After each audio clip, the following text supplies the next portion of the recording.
Why don't you come on back to the war? Let's all get nervous.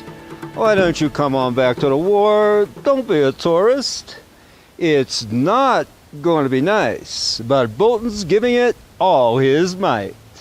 Overnight, the Trump administration announcing the deployment of a U.S. carrier strike group and bomber task force to the Middle East in response to what it calls a number of troubling and escalatory indications and warnings from Iran. National Security Advisor John Bolton releasing a statement overnight that says the deployment is to, quote, send a clear and unmistakable message to the Iranian regime that any attack on United States interests or on those of our allies will be met with unrelenting force. Oh, you tough guy, you, Mr. Armchair General. And indications and warnings? Like Saddam's weapons of mass destruction? So let's make a lot of people suffer. We'll see what happens with Iran. If they do anything, it will be a very bad mistake if they do anything. I'm hearing little stories about Iran. If they do anything, they will suffer greatly. We'll see what happens with Iran. Well, if starvation by sanctions doesn't work, let's maim and murder them instead.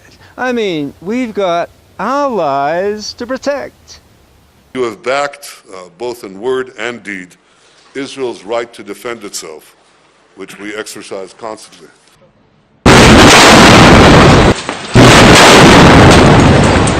It's important to know that we have the backing of our great friend and ally, the United States of America.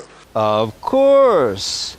A collection of colonists plop themselves down in the middle of the Muslim world with plans to expand into a world, mind you, not too keen about it all. And we've got their back?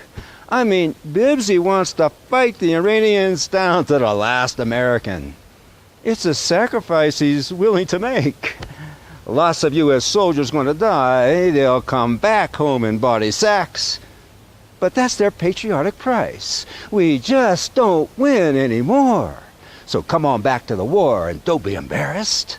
We have to get back to rebuilding our country because you look at our airports, our roadways, our tunnels, our bridges, 67% of them are in trouble. Have we wasted too much money over the past decade fighting wars? Has that been one of the biggest problems? Well, I'll tell you what, I don't mind fighting, but you got to win. And number one, and we don't win wars, we just fight. We just fight. It's like a big vomiting. Just fight, fight. We don't win anything.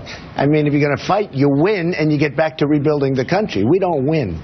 It's really a terrible thing. I mean, our country used to win all the time. We don't win at all anymore. And you're going to let Bolton and Bibbsy make you fight another war you can't win?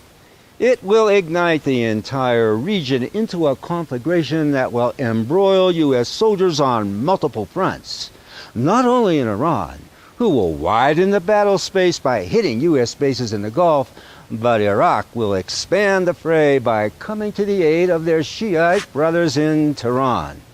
Syria will be in the crosshairs with Israeli missiles raining down on them and be forced to take up arms. Hezbollah in Lebanon won't sit this one out, and with a hyped-up threat of it putting Israel in harm's way, you're gonna feel the squeeze, Mr. Trump. Sheldon and the lobby will be all over that one and push you to back with troops on the ground, our cherished ally.